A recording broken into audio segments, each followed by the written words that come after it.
ఆజారా hospitals daily ఓ doctor ప్రోగ్రామ్కి స్వాగతం. ఈరోజు మీకున్న సందేహాలు తీర్చడానికి neuro physician doctor Neeraja madam గారు మన ముందు ఉన్నారు. నమస్కారం. నమస్కారం అండి. న్యూరాలజీలో ఎపిలిప్సీ సీజర్స్ అనేవి చాలా ఎక్కువగా ఉంటాయి. దీనికి అసలు డిఫరెన్స్ ఏంటి మ్యామ్? చాలా మంచి ప్రశ్న అడిగారండి. యాక్చువల్లీ ఏంటంటే ఇప్పుడు ఫిట్స్ అంటే మనకు సీజర్స్ అంటాము. సో సీజర్ అనేది మనకి చేతులు కొట్టుకోవడం ఒకటి, తల గుడ్లు పైకి తేలడం కానీ, నోట్లో నోరు రావడం కానీ, సో ఇవన్నీ ఫిట్స్ సంబంధించిన లక్షణాలు. ఇవి మనకు ఒక్కసారి వస్తే వాటిని సీజర్ అంటాము. అట్లా సగంలో బ్రేక్ తీసుకుంటారా? ఓకే. హలో, నమస్కారం అండి, చెప్పండి. చెప్పండి, ఇక్కడే ఉన్నారు, చెప్పండి. నమస్తే అండి, రాకేష్ గారు, చెప్పండి. నమస్తే అండి, నాకు కొంచెం బ్యాక్ పెయిన్ ఉందండి. ఫీవర్ ఉంది 1 year నుంచి. ఆస్ట్రోమాలను కూడా కలుస్తాను, ఉండకుండా నెట్టిపోతారు డాక్టర్ని. కొంచెం తగ్గట్లేదు, అంటే నేను ఎక్కువ కూర్చొని వర్క్ చేస్తాను. సాఫ్ట్వేర్. ఓకేనండి, ఓకే. ఓన్లీ నడుము నొప్పినేనండి? నడుము నుంచి కాలు కూడా లాగుతుంటుందండి? తిమ్మిరి అంటే ఎక్కువ కూర్చునే వరకు తిమ్మిరి లాగా కూడా వస్తుంది. ఏ కాలుకి వస్తుందండి ఎక్కువ తిమ్మిరి? రైట్ లెగ్ వస్తుంది. ఓకేనండి రాకేష్ గారు. యాక్చువల్లీ ఏంటంటే మీకు నడుము నొప్పితో పాటు కాలుకి కూడా తిమ్మిరి వస్తుందంటే మెయిన్గా L4 L5 కానీ L5 S1 డిస్క్ ప్రాబ్లం ఉంటే అట్లా వస్తుందండి. మీరు ఏమన్నా పరీక్షలు చేయించుకున్నారండి? MRI స్పైన్ లాంటిది, LI స్పైన్ ఏం చేయించుకోలేదు. ఓకే. ఎన్ని రోజుల నుంచి ఉందండి ఈ సమస్య మీకు? 1 year నుంచి. 1 year నుంచి. అదేనండి, యాక్చువల్లీ ఏంటంటే మీ దగ్గర ఇప్పుడు మీరు ఎక్కువ సిట్టింగ్ పోస్చర్లో ఉంటారు కాబట్టి, ముందు వంగుతుంటారు కాబట్టి వెనకాల L4 L5 అనేది డిస్క్ అనేది మనకు పలచబడుతుంది. సో దాంతో బయటకు వచ్చే నరం ముత్తుకుపోతుందండి. సో L4 L5 కనుక డిస్క్ ప్రాబ్లం ఉంటే మీకు L5 route, L5 S1 disc problem ఉంటే S1 రూట్, ఆ రెండు మీకు కాలు నరాలండి. సో ఒక్కసారి మీరు న్యూరో డాక్టర్ని సంప్రదిస్తే MRI స్పైన్ చేయిస్తారండి. దాంట్లో మీకు ఏ లెవెల్ ఆఫ్ ప్రాబ్లం ఉందని దాన్ని బట్టి ట్రీట్మెంట్ తీసుకోవాలండి. అండ్ సెకండ్ థింగ్ ఏంటంటే మీ పోస్చర్, మెయిన్గా మీ బ్యాక్ పోస్చర్, ఫార్వర్డ్ ఫ్లెక్షన్, అంటే మీరు ముందుకు వంగుతూ ఉంటారు కదండి ఎక్కువ సేపు. ఓకేనండి, కట్ అయిపోయింది. హలో, చెప్పండి. మీరు ఎక్కువ ముందుకు వంగుతుంటారు కదండి, మెయిన్గా అలా వంగినప్పుడు ఏమవుతుందంటే బ్యాక్లో మనకు కెనాల్ స్పేస్ తగ్గుతూ ఉంటుంది. సో దాంతో ఏంటంటే డిస్క్ వేరే టేర్ అవుతుంటుంది. సో మీరు ఏంటంటే ఎక్కువ శాతం కరెక్ట్ పోస్చర్ మెయింటైన్ చేయాలండి. వెల్ సిట్టింగ్ మీ always should be at the level maintain చేయాలండి. అండ్ ముందుకు వంగకూడదు, not even 10 degrees. And every 20 minutes మీరు స్ట్రెచింగ్ ఎక్సర్సైజ్ చేసుకుంటే మీకు బ్యాక్ పెయిన్ అనేది తగ్గుతూ ఉంటుందండి. బ్యాక్ పెయిన్ రిలీవింగ్ ఎక్సర్సైజ్ అని ఉంటుందండి యూట్యూబ్లో. మీరు ఇంటర్మీడియట్గా రోజుకు ఒక 4 సెషన్లు అవి చేసుకుంటే సరిపోతుందండి. మీరు ఒకసారి అయితే ఫస్ట్ డాక్టర్ని సంప్రదించండి. మీకు ఎంత ప్రాబ్లం, మైల్డ్గా ఉందా సివియర్గా ఉందా అనేది దాంట్లో స్కాన్లో తెలుస్తుందండి. ఓకేనండి, థ్యాంక్ యూ. మ్యామ్, ఇందాక మనం మాట్లాడుకుంటున్నాం కదా ఎపిలిప్సీ గురించి, సీజర్స్ గురించి, దానికి అసలు డిఫరెన్స్ ఏంటి? దానికి ముందు జాగ్రత్తలు ఏమైనా తీసుకోవాల్సినవి ఉంటాయి, ఆ లక్షణాలు ఎలా ఉంటాయి? అదేనండి, ఇప్పుడు మనకు మామూలుగా ఒకటే ఫిట్స్ వస్తేనండి, ఒకటే ఎపిసోడ్ ఆఫ్ సీజర్ వస్తే దాన్ని మనం సీజర్ అంటాము. ఎపిలెప్సీ అంటే ఏంటంటే అది ఒక డిజార్డర్, అంటే మనకు 2 కానీ ఎక్కువ ఫిట్స్ వస్తే దాన్ని ఎపిలెప్సీ కింద పరిగణిస్తాము. ఎపిలెప్సీ అనే వాళ్ళు ఏంటంటే లాంగ్ టర్మ్గా ట్రీట్మెంట్ తీసుకోవాల్సి వస్తుంది. అదే సీజర్ అనుకోండి, మనకు ఫిట్స్ అనేది చాలా కారణాల వల్ల వస్తుంది. అంటే ఇప్పుడు మనకు లో షుగర్స్ అయినా కానీ, అండ్ హై షుగర్స్ అయినా కానీ, అండ్ బ్లడ్లో యూరిక్ యాసిడ్ లెవెల్స్ ఎక్కువ ఉన్నా కానీ, బ్రెయిన్ ఇరిటేట్ అయినప్పుడు, అండ్ సోడియం కానీ లో సోడియంస్ లెవెల్స్ అయినప్పుడు కానీ మనకు, అండ్ సమ్టైమ్స్ తలకాయకి దెబ్బ తాగుతుంది కదండి, హెట్రామ్ అయినప్పుడు కూడా మనకి ఏమైనా స్కార్ మచ్చ ఫామ్ అయినప్పుడు కూడా ఫిట్స్ వచ్చే అవకాశం ఉంటుంది. ఇవన్నీ సీజర్స్ అంటాము. వీటికి మనకి ఏంటంటే అండర్లైన్ కాస్ట్ ట్రీట్మెంట్ తీసుకున్నాం అనుకోండి, తర్వాత ఫిట్స్ వచ్చే అవకాశం తక్కువ. అదే 2 times సీజర్ వచ్చింది అనుకోండి, దాన్ని మనం ఎపిలెప్సీ అంటాము. సో ఎపిలెప్సీకి మనం కంపల్సరీ డాక్టర్ని సంప్రదించి దానికి తగ్గట్టు ట్రీట్మెంట్ తీసుకోవాలి. అంటే దీనికి పర్టికులర్గా ఫుల్ టైం క్యూర్ అనేది ఏమన్నది అంటే కారణాలు పెట్టండి. ఇప్పుడు యాక్చువల్లీ ఏంటంటే మనకు some times road traffic accidents మనం చూస్తుంటాం కదండి. రోడ్ ట్రాఫిక్ యాక్సిడెంట్ అయినప్పుడు మనకు తలలో కన్ఫ్యూజన్ అవుతుంది అనమాట. So that is an injury. దానివల్ల మన న్యూరాన్స్ ఏంటంటే హైటెండెడ్ డిశ్చార్జెస్ వస్తాయి. దానివల్ల మనకు ఫిట్స్ వస్తాయి అనమాట. వన్స్ మనకు అది కంప్లీట్ క్యూర్ అయిపోయింది అనుకోండి, మనకు దాని బ్రెయిన్ డ్యామేజ్ అయినందుకు రిపేర్కి టాబ్లెట్స్ వాడుతుంటాం కదండి. ఒక 1-2 monthsలో కొందరికి కంప్లీట్ క్యూర్ అవుతుంది. క్యూర్ అయినప్పుడు మనకు ఫిట్స్ వచ్చే అవకాశం ఉండదు, తర్వాత స్టాప్ చేయొచ్చు. సో ఇంకోటి మెటబాలిక్ సీజర్స్ అంటాము. ఇప్పుడు నేను చెప్పాను కదండి, లో షుగర్స్ కానీ హై షుగర్స్ కానీ అండ్ రీనల్ కిడ్నీ ఫెయిల్యూర్లో కానీ అండ్ అవి మనకు వన్స్ కరెక్ట్ అయినాయి అనుకోండి, సోడియం కరెక్షన్ అయినా కానీ గ్లూకోజ్ లెవెల్స్ నార్మల్ అయినా కానీ మనకు తర్వాత అవసరం పడదు. ఈ కార్డియాక్ ఇష్యూస్ ఉన్నప్పుడు స్క్రీనింగ్స్ అనేవి ఉంటాయి. ఇలా స్ట్రోక్ వచ్చే ముందు మనకి స్ట్రోక్ గురించి మాట్లాడుతున్నారు, ఏమైనా స్క్రీనింగ్ టెస్ట్లు ఉంటాయా? చాలా. ఏమైనా లక్షణాలు అసలు అలాంటి పేషెంట్స్ని ఎలా గుర్తించాలి మనం? చాలా మంచి ప్రశ్న అడిగారండి. యాక్చువల్లీ ఇప్పుడు ఏంటంటే అందరూ హార్ట్ అటాక్స్ వెరీ ఫ్రీక్వెంట్ అయిన వాటికి వాళ్ళే వెళ్ళి స్క్రీనింగ్ చేయించుకుంటున్నారు. లైక్ మనకు హార్ట్ స్ట్రోక్ ఏంటంటే ఈసీజీ కానీ థ్రెడ్మిల్ కానీ ఎక్కువ చేసుకుంటారు, మీకు ఎంత రిస్క్ ఉందని చెప్పేసి చేస్తారు. అట్లాగే ఏంటంటే యాక్చువల్లీ బ్రెయిన్ స్ట్రోక్కి స్క్రీనింగ్ అంటే యాక్చువల్లీ మనకి ఇప్పుడు జనరల్లీ రిస్క్ ఫ్యాక్టర్స్ ఉన్న వాళ్ళకే చెప్తుంటాం. రిస్క్ ఫ్యాక్టర్స్ అంటే ఇప్పుడు మనకు high BP, uncontrolled high BP, more than 180 ఉన్న వాళ్ళకు, and second high sugars 350 above sugars ఉన్న వాళ్ళకు, అండ్ ఇంకొకటి హీమోగ్లోబిన్ మనకు నార్మల్గా 17 to 18, 17 బిలో ఉండాలండి. మనకు 20 అబోవ్ హై హీమోగ్లోబిన్ ఉన్నప్పుడు మనకు హైపర్ కోఆగులెంట్ ఉంటుంది. సో అట్లా అండ్ కొందరికి జెనెటిక్గా కూడా కొన్ని డిసీజెస్ ఉంటాయి, like anaemia, sickle cell anaemia ఉంటుంది. సో అట్లా ఫ్యామిలీ హిస్టరీ ఉన్న వాళ్ళకు, కొన్ని బ్లడ్ సంబంధించిన జబ్బులు ఉన్న వాళ్ళు, ఫ్యామిలీ హిస్టరీ ఉన్న వాళ్ళు స్క్రీనింగ్ చేసుకోమంటుంది. అండ్ సెకండ్ థింగ్ ఇప్పుడు 40+ ఉన్న వాళ్ళకు కూడా stress is one of the factor. So screening అంటే జనరల్లీ మనకి ఇప్పుడు రిస్క్ ఫ్యాక్టర్స్ కంట్రోల్ చేసుకోవాలి ఫస్ట్. సో మీరు డాక్టర్ దగ్గర సంప్రదిస్తే డాక్టర్ ఏంటంటే వన్స్ స్క్రీనింగ్ చేస్తారు. బీపీ ఉందా అండి, షుగర్ ఉందా, అండ్ హిమోగ్లోబిన్ నార్మల్ లెవెల్స్ ఉన్నాయా, బ్లడ్ పారామీటర్స్ కూడా మీకు ప్లేట్లెట్స్ కూడా సమ్ టైమ్స్ ఎక్కువ అయిపోతుంది. మనకు నార్మల్గా 5 lakhs కన్నా ఎక్కువ 7.5 అంటే సింపుల్ డీహైడ్రేషన్ కూడా ఆర్ కంటిన్యూస్గా ఆల్కహాల్ తీసుకోవడం వల్ల కూడా ఏమైందంటే మనకు బ్లడ్ థిక్ అయ్యి థ్రాంబోసైటోసిస్ వస్తుంది. అండ్ సిగరెట్ స్మోకింగ్ వాళ్ళకి కూడా అది దట్ ఈస్ సో అన్నోటిస్డ్లీ ప్లేట్లెట్స్ అనేది 7 lakhs వచ్చినప్పుడు బ్లడ్ క్లాట్ అయ్యే ఛాన్సెస్ ఎక్కువ ఉంటాయి. సో నేనేమంటున్నా అంటే జనరల్లీ 40+ ఉన్నవాళ్ళు అండ్ ఫ్యామిలీ హిస్టరీ ఉన్నవాళ్ళు అండ్ బీపీ షుగర్ ఉన్నవాళ్ళు అండ్ ఆల్కహాలిజం ఉన్నవాళ్ళు డెఫినెట్గా ఒకసారి డాక్టర్ని కలిసి స్ట్రోక్ రిస్క్ ఉందా లేదా సంప్రదిస్తే దాన్ని రిలవెంట్ టెస్ట్ చేసి చెప్తారు.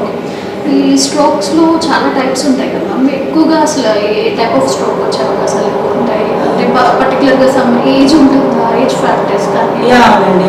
యాక్చువల్లీ ఇప్పుడు ఏంటంటే మనకు స్ట్రోక్ ఏంటంటే అన్ని రకరకాల కారణాల వల్ల వస్తుంటాయి. చిన్నపిల్లలకు అయితే వేరే రీజన్స్ ఉంటాయి. మనకి ఏంటంటే చిన్నపిల్లలు జనరలీ డెలివరీ టైంలో మనకు ఏమైనా పెరినేటల్ ఇంజురీ అయితే బ్రెయిన్ డ్యామేజ్ అయిందనుకోండి, వాళ్ళకు సరిగా ఎదుగుదల ఉంటుంది. సో అట్లాంటి వాళ్ళకు ఫిట్స్ వస్తుంటాయి. అండ్ ఫస్ట్ 28 daysలో కూడా మనకు ఫిట్స్ వస్తుంటాయి. అది పెరినేటల్లో హైపాక్సియా, ఆక్సిజన్ అందనప్పుడు, వాళ్ళకు లో షుగర్స్ లెవెల్స్ అయినప్పుడు, డెలివరీ అయినాక కూడా బేబీకి లో షుగర్స్ అయినప్పుడు. సో నియోనేటల్లో కొన్ని కాజెస్ ఉంటాయండి. అండ్ ఫస్ట్ 1 year లోపల డిఫరెంట్ కాజెస్ ఉంటాయండి. అండ్ మనకు 1 to 10 yearsలో మనకి ఎక్కువ హార్ట్ ప్రాబ్లమ్స్ అంటే కొందరికి జెనెటిక్గా కానీ లేకపోతే బై బర్త్ కంజెనిటల్ ఏమైనా హార్ట్ డిసీజెస్ ఉన్నా కూడా వాళ్ళకి అట్లాంటి వాళ్ళకి కూడా స్ట్రోక్ వచ్చే అవకాశం ఎక్కువ ఉంటుంది. అండ్ సెకండ్ థింగ్ ఏంటంటే మనకు మధ్యవస్తులు 30 to 50 years ఉన్న వాళ్ళకి ఎక్కువ రిస్క్ ఫ్యాక్టర్స్ అండి. ఇదే వెరీ ఇంపార్టెంట్, ఎందుకంటే మనకు యాక్చువల్లీ రిస్క్ ఫ్యాక్టర్స్ అనేది కంట్రోల్ చేసుకుంటే స్ట్రోక్ అనేది రాకుండా ఉంటుంది. ఇందాక చెప్పాను కదండి, hypertension, mainly diabetics, stress ఒకటి, and alcoholism and high cholesterol. ఇప్పుడు అందులో ఏంటంటే ఇప్పుడు కొలెస్ట్రాల్ నాట్ ఓన్లీ 2 రకాల కొలెస్ట్రాల్ ఉంటుంది, ఎల్డిఎల్ ఒకటి, triglycerides. We are all rice eaters కదండి. సో ట్రైగ్లిజరైడ్స్ మోర్ దాన్ మనకి 300 ఉన్నా కూడా స్ట్రోక్స్ వచ్చే రిస్క్ ఎక్కువ ఉంటుంది. ఇవన్నీ కంట్రోల్ చేసుకోవాలి. అండ్ వీళ్ళలో ఎక్కువ రిస్క్ ఫ్యాక్టర్స్ ఉంటే స్ట్రోక్స్ వస్తాయండి. అండ్ ఇంకొక స్ట్రోక్ కూడా ఏంటంటే ఇప్పుడు మనకు బీపీ ఎక్కువై రక్త నరాలు చిట్లడబడతాయి. సో దాన్ని హిమరేజిక్ స్ట్రోక్ అంటాం. సో అది మనం కంప్లీట్గా ప్రివెంట్ చేయగలుగుతాం మనం వన్స్ బీపీ అండర్ కంట్రోల్ ఉండాలని. అండ్ కొందరికి జెనెటిక్గా అన్యూరిజమ్స్ ఉంటాయి, అంటే బ్రెయిన్లో రక్తనాళాలు అనేది బల్బ్ లాగా ఉబ్బుతుంది. సో ప్రెషర్స్ ఎక్కువైనప్పుడు చిట్టుకుతుంది. సో అలాంటి వాటికి ఏంటంటే మన ముందే హెడేక్ ఉంటుంది. సో హిమరాజిక్ స్ట్రోక్కి ఎప్పుడైనా మనకు వార్నింగ్ సిమ్టమ్ ఉంటుంది. సో ఎప్పుడైనా హెడేక్ ఉంది అంటే అండ్ వామిటింగ్స్ వచ్చినాయి అంటే బ్రెయిన్లో ప్రెషర్ ఎక్కువ ఇమీడియట్గా కన్సల్ట్ అవ్వాలి. సో ఎర్లీగా డిటెక్ట్ చేస్తే if you start the treatment very fast then మనకు డిజబిలిటీ అనేది ఉండదు. మ్యామ్ ఎక్కువగా చాలా మంది ప్రజల్లో మనం హెడేక్ చూస్తున్నాం. నార్మల్ హెడేక్కి మైగ్రేన్ హెడేక్కి అసలు డిఫరెన్స్ ఏంటి? ఓకే అండి, అంటే ఇప్పుడు హెడేక్లో 50% ఎక్కువ స్ట్రెస్ హెడేక్ ఉంటుందండి. Generally stretch headache will be always here అనమాట, హైపరైటల్లో వస్తుంది. And it will be like heaviness ఉంటుంది. అండ్ ఈవినింగ్ టైమ్స్లో ఎక్కువ ఉంటుంది. వై బికాస్ డైలీ రొటీన్ యాక్టివిటీస్లో will be feeding up and height and activities చేస్తాం, షార్ట్ టైంలో టాస్క్ ఎక్కువ చేస్తున్నాము. సో మెయిన్గా దానివల్లనే మనకు స్ట్రెస్ హెడేక్ వస్తుంది. So once if you relax and do properly stress headache అనేది అవాయిడ్ చేయొచ్చు. Second very common headache is migraine headache. Migraine ఎక్కువ ఫీమేల్స్లో ఉంటుందండి. అది హార్మోన్ ఇన్ఫ్లుయెన్స్ వల్ల ఉంటుంది. సో వాళ్ళకి ఏంటంటే ట్రిగరింగ్ ఫ్యాక్టర్స్ ఉంటాయి. సో వన్స్ అవి ఎవరెవరికి ఏమి ట్రిగరింగ్ ఫ్యాక్టర్స్ అనుకోండి అవి మనం అవాయిడ్ చేస్తే హెడేక్ ఎపిసోడ్స్ అనేది తక్కువ ఉంటుంది. అండ్ వీళ్ళకు ట్రీట్మెంట్ కూడా ఉంటుంది. అక్యూట్ అటాక్ అప్పుడు కొన్ని మెడిసిన్స్ ఇస్తాము. తర్వాత అటాక్స్ తక్కువ ఎపిసోడ్స్ రావడానికి కూడా క్రానిక్ ప్రొఫైలాక్సిస్ అంటాము. సో అవి డాక్టర్ని సంప్రదిస్తే మొదలు పెడతారండి. దాంతో కొంచెం అటాక్స్ తగ్గుతాయండి. అండ్ మేల్స్లో ఎక్కువ వచ్చేది ఏంటంటే స్ట్రెస్ హెడేక్ ఒకటి, క్లస్టర్ హెడేక్. క్లస్టర్ హెడేక్ అంటే ఎక్కువ శాతం మనకు వన్ సైడెడ్ ఉంటుంది, యూనిలేటరల్ ఉంటుంది. దాంతోపాటు కళ్ళలో నీళ్ళు రావడం కానీ, ముక్కులో నుంచి నీళ్ళు రావడం కానీ, అండ్ ఇట్ ఈస్ వెరీ షార్ప్గా థండర్ క్లాప్ లాగా హెడేక్ వస్తుంటుంది. అండ్ అది ఎక్కువ ఫెమిలియర్ ఉంటుంది. సో వాటికి కూడా మనం డాక్టర్ని సంప్రదిస్తే అబార్ట్ కావడానికి ఇమీడియట్ రెస్క్యూ మెడికేషన్స్ ఉన్నాయి. సో అండ్ వెరీ కామన్ ఏంటంటే మనకు other types of headache like ఇప్పుడు హెడ్కి దెబ్బ తాకడం, పోస్ట్ ట్రామాటిక్ హెడేక్ అంటారు. అండ్ పోస్ట్ సర్జరీ, ఏమైనా మనకు సర్జరీ అయిందనుకోండి దానికి మనం మెడికేషన్స్ హెడేక్ ఉంటుంది. సో వెరీ కామన్ థింగ్స్ ఏంటంటే మనం adequate sleep. So okay, adequate sleep ఉందనుకోండి mind will be always relax state and headache అనేది చాలా తక్కువ ఉంటుంది. 8 to 10 hours sleep is must. ఈ న్యూరో కేసెస్లో ఎక్కువగా కళ్ళు తిరగడం, లైక్ బ్యాలెన్స్ తప్పడం, ఇలాంటివన్నీ చూస్తాం కదా. మన దేని వల్ల అంటారు? లైక్ తరచుగా తల తిరగడం అనేది డిజీనెస్ అంటారు. ఇప్పుడు డిజీనెస్ ఏంటంటే మనము తిరుగుతున్నట్టు అనిపిస్తుంటుంది అండ్ మన చుట్టూ ఉంది కూడా తిరుగుతున్నట్టు అనిపిస్తుంది. సో అప్పుడు మనం పడిపోతున్నట్టు, బ్యాలెన్స్ అవుట్ అయినట్టు అనిపిస్తుంది. సో ఇప్పుడు ఈ డిజీనెస్కి చాలా కారణాలు ఉంటాయి. అండ్ దీంతో పాటు ఏంటంటే మన కంప్లీట్గా కొన్ని సెకండ్స్ చుట్టూ తిరుగుతుంది అనుకోండి దాన్ని బట్టిగా ఉంటుంది. సో డిజీనెస్ అనే దానికి చాలా కారణాలు ఉంటాయి. మనకు లో బీపీ ఉన్న డిజీ ఫీల్ డిజీ, అండ్ మనకు హైపోగ్లైసిమియా ఉన్నా కూడా మనకు దట్ ఇస్ అ వార్నింగ్స్ ఉంటుంది ఎప్పుడైనా. సో డీజీ ఉంటుంది. అండ్ సెకండ్ థింగ్ ఏంటంటే మనకు హార్ట్ ఏమైనా ప్రాబ్లమ్స్ ఉండి ఫాస్ట్గా కొట్టుకుంటుంది అనుకోండి, పాల్పిటేషన్స్ వచ్చినప్పుడు మనకు తిప్పేసినట్టు అనిపిస్తుంది. సో అండ్ వట్టిగా ఉండేది ఏంటంటే మనం చుట్టూ తిరుగుతున్నట్టు అనిపిస్తుంది. It is a spinning feeling. So మన సరౌండింగ్స్ మొత్తం రౌండ్గా గిరగిరగిరిగా తిరుగుతున్నాయి అంటారు ఎక్కువ శాతం. సో దాన్ని వట్టిగా ఉంటారండి. ఈ వట్టిగో ఎక్కువ న్యూరాలజీ అండ్ ఈఎన్టీ ప్రాబ్లమ్స్ వల్ల వస్తుంది.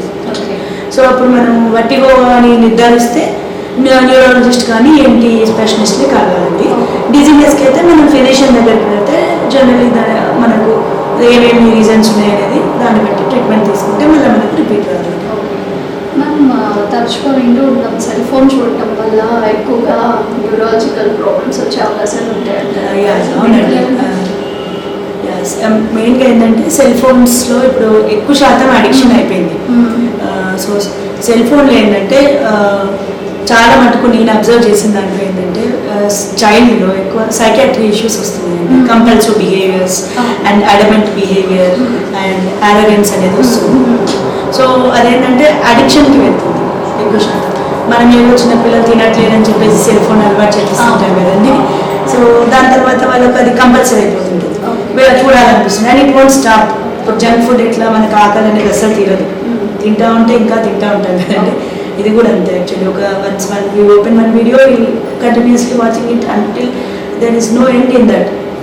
సో ఎక్కువ సైకాట్రిక్ ప్రాబ్లమ్స్ బాగా వస్తున్నాయండి. అండ్ సెకండ్ థింగ్ ఏంటంటే సెల్ ఫోన్ ఫ్లాష్ లైట్ వల్ల మనకు ఐస్లో రెటినా ప్రాబ్లమ్స్ ఒకటి, అండ్ స్లీప్లెస్ ఒకటి వస్తుంది. స్పిట్స్ కూడా ఎక్కువ అవుతుంది. మనకు ఆ ఫ్లాష్ లైట్ అనేది కళ్ళలో వెళ్ళినా కూడా ఫిట్స్ ట్రిగర్ అయ్యే ఛాన్సెస్ ఉంటుంది. అండ్ లాంగ్ స్టాండింగ్ కూడా ట్యూమర్స్, బ్రెయిన్ ట్యూమర్స్ అని అంటున్నారు, బట్ ఎవిడెన్స్ లేదండి. సైకాట్రిక్ ప్రాబ్లమ్స్ మాత్రం చాలా మందిలో చూస్తున్నామండి. బిహేవియరల్ అబ్నార్మాలిటీస్, ఎందుకంటే most of the young age group, అంటే ఇప్పుడు మనం 5 years నుంచి 15 years వరకే ఎక్కువ అడిక్షన్స్ ఉంటాయి. సో వాళ్ళ దాంట్లో సైకలాజికల్ ఇష్యూస్ వస్తుంది, and they become mad also. So it is very important వాళ్ళకు ఎక్కువ అలవాటు చేసేదండి. So only it is risk out of benefits లాగానే యూజ్ చేయాలి, వెరీ లిమిటెడ్ యూసేజ్. మ్యామ్, ఈ స్ట్రోక్స్లో ఒకసారి వచ్చి క్యూర్ అయిపోయిన తర్వాత మళ్ళీ వచ్చే ఛాన్సెస్ ఏమైనా ఉన్నాయి? యాక్చువల్లీ ఉంటుందండి. ఇప్పుడు మనకు స్ట్రోక్ అంటే పక్షవాతం జనరల్లీ ఏంటంటే ఇందులో 2 రకాలు ఉంటుంది. ఒకటేమో మనకు బ్రెయిన్కి వెళ్ళే బ్లడ్ వెజల్ బ్లాక్ అయిపోతుంది. బ్లాక్ అయిపోయినప్పుడు మనకు ఆ ఏరియా అంతా రక్త సరఫరా అందదు అనమాట. అందదాన్ని ఇస్కెమిక్ స్ట్రోక్ అంటారు. అండ్ రెండోది ఏంటంటే బ్లడ్ సప్లై, బ్రెయిన్కి వెళ్ళేది బ్లడ్ వెజల్స్ ఉంటాయి కదండి, అది బికాస్ ఆఫ్ హై ప్రెషర్స్ చిట్లుతుంది. చిట్లినప్పుడు ఆ ఏరియా అంతా బ్లడ్ తోటి పులప్ అయిపోతుంది. దాన్ని హిమరాజిక్ స్ట్రోక్ ఉంటుంది. సో జనరల్లీ హిమరాజిక్ స్ట్రోక్స్ ఏంటంటే మనం వన్స్ బీపీ రెగ్యులర్గా కంట్రోల్ చేసుకుంటాం, ఏమైనా అడిక్షన్స్ ఉన్నా కూడా హిమరాజిక్ స్ట్రోక్ వస్తుంది. సో బీపీ కంట్రోల్ చేసుకుంటే, అడిక్షన్స్ కంట్రోల్ చేసుకుంటే హిమరాజిక్ స్ట్రోక్ వచ్చే తక్కువ. అండ్ అన్రీజనల్ ఏమన్నా ఇష్యూ ఉంది అనుకుంటే దానికి ట్రీట్మెంట్ తీసుకుంటే తక్కువ. బట్ బెడ్ క్లాట్ ఏంటంటే మనకి మల్టిపుల్ ఫ్యాక్టర్స్ ఇప్పుడు చెప్పాను కదండి, hypertension, diabetes, and hyperlipidemia, and stress control, alcoholism, and ఇంకొకటి హైపర్ కోయాగబుల్ స్టేట్స్ కొందరికి ఉంటుంది జెనెటిక్గా. సో ఇవన్నీ మనకు కంట్రోల్ చేసుకుంటేనే మళ్ళీ స్ట్రోక్ రాకుండా ఉంటుందండి. అండ్ మళ్ళీ స్ట్రోక్స్ కూడా వచ్చే అవకాశం ఉంటుంది. రికరెంట్ స్ట్రోక్ అంటాము. సో రికరెంట్ స్ట్రోక్కి ఎక్కువ శాతం మేము బ్లడ్ సప్లై ఎట్లా ఉందో చూస్తాం బ్రెయిన్కి. మనకు హార్ట్ నుంచి బ్రెయిన్కి బ్లడ్ సప్లై, మేజర్ వెజల్స్ ఏమైనా బ్లాక్ ఉన్నాయా, ఒకవేళ బ్లాక్ ఉందనుకోండి, మేజర్ వెజల్ అంటే ఇప్పుడు మనకు ఇంటర్నల్ కరోటిడ్ ఆర్టరీ, సో అది ఏమైనా బ్లాక్ ఉందనుకోండి మనకు కరోటిడ్ ఆర్టరీ స్టంటింగ్ చేసుకోవాలి. స్టంటింగ్ చేసుకుంటే బ్లడ్ సప్లై క్లియర్ అయిపోతుంది. సో స్ట్రోక్ మళ్ళీ రాకుండా ప్రివెంట్ చేయగలుగుతాం. అయితే మాకు న్యూరాలజీలో న్యూరో ఫిజిషియన్ డాక్టర్ ఉంటారు, న్యూరో సర్జన్ డాక్టర్ ఉంటారు. అసలు హలో హలో హలో, నమస్కారం అండి, మీ పేరు? అదే రోజు అండి. చెప్పండి. మాట్లాడుతున్నాము, మేడం గారితో మాట్లాడాలి. చెప్పండి. నమస్తే అండి, చెప్పండి. నమస్తే అండి, వినిపిస్తుందండి, చెప్పండి. హలో హలో, చెప్పండి. హలో, రోజా గారు చెప్పండి. రోజా గారు చెప్పండి. నేను డాక్టర్ నీరజ, న్యూరో ఫిజిషియన్ అండి, లైన్లో ఉన్నాను. చెప్పండి, వినపడుతుందా? హలో హలో, చెప్పండి. బ్రెయిన్ హెల్త్ ఉండడానికి డైటింగ్ తీసుకోవాలండి. ఓకేనండి, చాలా మంచి ప్రశ్న వేశారండి. బ్రెయిన్ హెల్త్ ఉండడానికి ఏం డైట్ ఫాలో కావాలి? ఓకేనండి, చాలా మంచి ప్రశ్న వేశారండి. మెయిన్గా ఏంటంటే బ్రెయిన్ హెల్త్కి very important is adequate sleep అండి. ఫస్ట్ అయితే మనం 8 to 10 hours నిద్రపోయామని అనుకోండి, బ్రెయిన్ న్యూరాన్స్ ఏంటంటే they regenerate and reactivate. And second thing ఏంటంటే మనకు మంచి న్యూట్రిషన్ అండి, బ్యాలెన్స్డ్ న్యూట్రిషన్ తీసుకోవాలి. అండ్ వాల్నట్స్ ఒకటి, బాదాము, అండ్ గుమ్మడి గింజలు అంటారు కదండి, గుమ్మడి గింజలు, walnuts, and second thing capsicum. Capsicum కూడా చాలా మంచిదండి. బ్రెయిన్ మనకు ఏంటంటే it is having good memory వస్తుందండి దాంతో. అండ్ గుమ్మడికాయ అంటారు కదండి, గుమ్మడికాయ ఏ రూపంలోనే తినొచ్చు. గుమ్మడి చారు కానీ, గుమ్మడి గింజలు కానీ, అండ్ గుమ్మడికాయ రసం కానీ, and it is a memory boost up. And నెయ్యి, మంచి నెయ్యి అండి. గీ కూడా, గీ, paneer, and fish, and badam, walnuts, and అంజీర్, and blueberries అంటారు కదండి, అవి కూడా బ్రెయిన్కి చాలా మంచిది. బ్లూబెర్రీస్ మేడం 50 ప్లస్ దగ్గర బ్రెయిన్ అంటే ఇట్లా ఈ మధ్య చాలా మందికి బ్రెయిన్ లో ఇట్లా నర్వస్ వీక్నెస్ రావడము ఇలాంటివి జరుగుతున్నాయి కదా మేడం, వాళ్ళు కూడా ఇదే డైట్ మేడం. ఇవన్నీ షుగర్ ఫ్రీనేనండి నేను చెప్పినవన్నీ కూడా మనకు. సో వాళ్ళు కూడా ఫాలో కావచ్చండి, కాకపోతే లిమిటెడ్. డైలీ ఒక 10 బాదాం వాల్నట్స్ అండ్ గుమ్మడి గింజలు కానీ అండ్ ఈవెన్ ఫ్లాక్ సీడ్స్ కానీ లిమిటెడ్గా తీసుకుంటే మనకు ఏమవుతుందంటే బ్రెయిన్ అనేది కొంచెం లిమిట్గా తీసుకోవాలండి. ఏదైనా అంటే ఎక్సెస్ తీసుకుంటే నష్టం ఉండదండి. They are all water soluble. ఇవన్నీ గుడ్ ఫ్యాట్స్ అండి. Thank you so much. ఓకేనండి, వెల్కమ్. ఓకే మ్యామ్, ఇందాక మనం డిఫరెన్స్ గురించి మాట్లాడుకుంటున్నాం కదా, న్యూరో ఫిజిషియన్, న్యూరో సర్జన్, అసలు వీళ్ళు ఏమేమి డిసీజెస్ చూస్తారు, దీనికి అసలు డిఫరెన్స్, మనం ఎవరి దగ్గరికి ఏదైనా సిమ్టమ్స్ వస్తే ఎవరి దగ్గరికి వెళ్ళాలి? అవునండి, చాలా అంటే వెరీ ఇంపార్టెంట్ క్వశ్చన్ అండి. యాక్చువల్లీ చాలా మంది కన్ఫ్యూజ్ అవుతూ ఉంటారు. న్యూరో అంటే జనరల్ న్యూరో ఫిజిషియన్ దగ్గరికి వెళ్ళాలా, సర్జన్ దగ్గరికి వెళ్ళాలా అని అనుకుంటారండి. యాక్చువల్లీ ఏంటంటే మనము ఇప్పుడు న్యూరో ఫిజిషియన్స్ అంటే జనరల్ ఏంటంటే ఇప్పుడు మనకున్న ప్రాబ్లమ్స్ తోటి ఏం డిసీజ్ ఉందనేది రోగ నిర్ధారిస్తారండి వాళ్ళు. సో ఫస్ట్ సిమ్టమ్స్ ఏమున్నాయి అనేది న్యూరో ఫిజిషియన్ దగ్గరికి వెళ్తే వాళ్ళు నిర్ధారిస్తారు. ఇప్పుడు సపోజ్ హెడేక్ ఉందనుకోండి, వాళ్ళకు హెడేక్ దేని వల్ల వస్తుంది. ఇప్పుడు మైగ్రేన్ హెడేక్ అనుకోండి, మేమే ట్రీట్మెంట్ రాసిస్తాము. అది కాకుండా ఇప్పుడు మనం కొన్ని ఇన్వెస్టిగేషన్ చేసి బ్రెయిన్లో ఏమైనా ట్యూమర్స్ ఉంది అనుకోండి, దానివల్ల మనకి హెడేక్ వస్తుంది అనుకోండి, అప్పుడు మనం న్యూరో సర్జన్కి రిఫర్ చేస్తాం. ఎందుకంటే surgical aspects of neuro complex mainly. So generally headache, seizures, ఇప్పుడు మనం కామన్గా చూసేది back pain and neuropathy and dementia, memory problems. So ఇవన్నీ జనరల్గా ఏంటంటే న్యూరో ఫిజిషియన్ చూస్తారు. ఇప్పుడు వీటిలో మనకి ఏంటంటే న్యూరో సర్జరీ అంటే ఆపరేషన్ చేయాల్సినది అవసరం ఉంది అనుకోండి, ఇందాక మీకు చెప్పినట్టు బ్రెయిన్ ట్యూమర్ ఏమైనా ఉంది, హెడేక్ కానీ ఫిట్స్ కానీ ఏమైనా వస్తుంది అనుకోండి, వాళ్ళు ఆపరేట్ చేస్తారు. అండ్ డిస్క్ ఇష్యూస్, ఇప్పుడు డిస్క్ ఇష్యూస్, స్పైనల్ ప్రాబ్లమ్స్ ఉన్నా కానీ, ఇప్పుడు డిస్క్ యాన్యులర్ టేర్ అయినా కానీ మనకు, అండ్ ఇంకోటి కంప్రెసివ్ మైలోపతి అంటే వెనకాల వెన్నుపూస ప్రెస్ అవుతుంది అనుకోండి, సడన్గా కాలు చేతులు పడిపోయి ఫస్ట్ న్యూరో ఫిజిషియన్ దగ్గరికే వస్తారండి. మేము చూసి నిర్ధారించి so it is compression neuropathy myelopathy, మీకు సర్జరీ అవసరం పడుతుంది అని చెప్పేసి మేము న్యూరో సర్జన్కి రిఫర్ చేస్తుంటాం. జనరల్లీ హెడేక్, ఫిట్స్, డిమెన్షియా కానీ, పార్కిన్సన్స్ కానీ అండ్ మూమెంట్ డిజార్డర్స్ కానీ ఇవన్నీ న్యూరో ఫిజిషియన్స్ మేమే చూస్తుంటాం. హలో హలో హలో, నమస్కారం అండి, చెప్పండి. మేడం, నేను వరంగల్ నుంచి విషయం మేడం, అది కరీమాబాద్. చెప్పండి నేను డాక్టర్. 3 సంవత్సరాల నుంచి నేను ఈశ్వర్ హాస్పిటల్ మెడనగర్ గురించి కొంచెం మా మెడిసిన్ వాడుతున్నాను మేడం. ఓకేనండి, చెప్పండి. ఇప్పటికి కొంచెం తగ్గుతలేదు, కొంచెం తెలుసుకుందామని. మెడ నొప్పి ఒక్కటే ఉందండి? మెడ నుంచి ఇప్పుడు మన చేతులు కాళ్ళు తిమ్మిలు రావడం కానీ, చేతులు పట్టలేనట్టు, ఎడమ చేతిలో కొంచెం తిమ్మిలు పట్టడం, మేడం నైట్ లో కూడా బాగా ఇబ్బంది పెట్టడం. మీ వయసు ఎంతండి? 52 మేడం. 52 అండి. అదేనండి, యాక్చువల్లీ ఏంటంటే మీకు షుగర్ ఏమైనా ఉందండి? షుగర్ కొంచెం షుగర్ టెస్ట్ చేస్తే ఇదే ముందు తినక ముందు నార్మల్ ఉంది మేడం, తిన్న తర్వాత 160 వచ్చింది. అచ్చా, 160 అంటే మీకు ఓకేనండి, అంటే నాట్ ఏ డయాబెటిక్. 200 పైన ఉంటేనేమో షుగర్ ఉన్నట్టు, అండ్ 160 నుంచి ఎప్పుడైనా 180, 190 అట్లా ఉంటే ప్రీ డయాబెటిక్ స్టేజ్ అంటారు. ఓకేనండి, అది మీరు ఒకసారి మీరు డాక్టర్ని సంప్రదిస్తే తెలుస్తుందండి. మీరు ఎంఆర్ఐ స్పైన్ చేయించుకున్నారా అండి, సర్వైకల్ స్పైన్? ఏమన్నా డిస్క్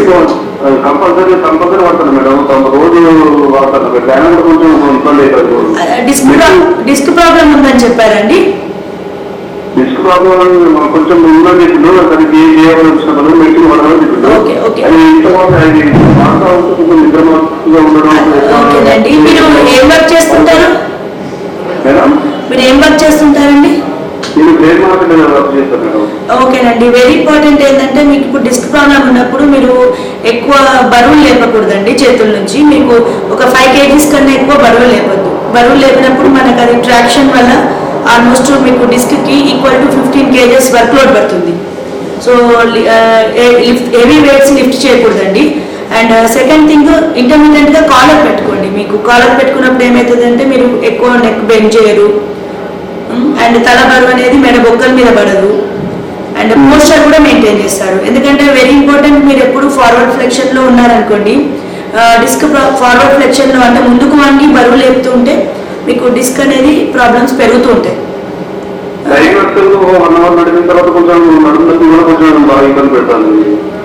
అదేనండి, మీరు ఒక్కసారి మీ రిపోర్ట్స్ పట్టుకొని వస్తే చూద్దామండి, ఒకసారి ఎగ్జామిన్ చేయాలండి క్లినికల్గానే ఎంతవరకు సివియర్గా ఉంది ప్రాబ్లం అనేది. ఫస్ట్ వెరీ ఇంపార్టెంట్, నేను చెప్పినట్టు మీరు కాలర్ పెట్టుకోండి, and weights heavy weights lift చేయకండి, అండ్ అడిక్వేట్ పోస్చర్ మెయింటైన్ చేయండి. నెక్ పెయిన్ రిలీఫ్ ఎక్సర్సైజ్ కూడా ఉంటుందండి. మనకేంటంటే వెరీ ఇంపార్టెంట్ మెడికేషన్స్, స్పాండలోసిస్, మీకున్న ప్రాబ్లం ఇప్పుడు సర్వైకల్ స్పాండలోసిస్ అంటారు. దానికి ఏంటంటే నాట్ ఓన్లీ మెడికేషన్స్, మీరు ఫిజియోథెరపీ